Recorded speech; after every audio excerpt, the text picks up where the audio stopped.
nongkrong lah. Ada gua tukang baso. Kita udah coba tamu ya. Iya, nonton udud, tukang udud deh. Anu orang ragrag di jalan tadi aing orang butuh keneh deui. Oi, sebungkus. Oh, karek dicokot 11 batang. Aduh, tukang 11 batang belain ge teu atuh meuli tengah sabatang deui. Ada we alus kena sakangna. Ya ngomong-ngomong, Hmm. rek nanya ke Mang Ebeng. Oh. Menurut Mang Ebeng, ari jalma nu sukses teh nu kumaha sih? Nu sukses. Heeh. Dapat ambil jawaban yang kumaha. Ih, pan urang teh nanya ke Mang Ebeng. Menurut Mang Ebeng, ari sukses teh nu kumaha menurut Mang Ebeng? Iya Pak Amil jawabannya orang hayang kumaha. Sok hayang kumaha orang mikirnya lihat bisa Dek. Ngan Pak Amil hayang kumaha jawabannya gitu.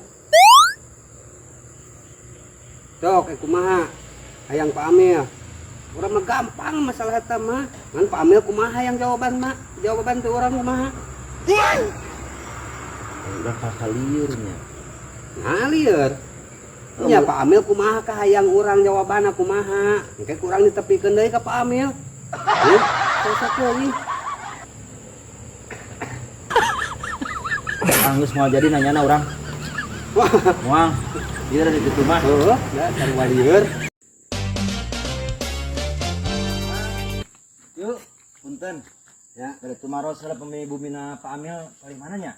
oh Pak Amil. Mohon punten. Oh, teh dia lurus ka ditu. Nah, gitu teh. Kalau kiri. Tah, di kiri teh aya bundaran. Bundarannya. Tah, belok kanan. Tadinya teh aya masjid didinya. Dinya pisan. Kapal itu sakedik deui. Tah, didinya teh aya tugu. Tah, pas tugu teh didinya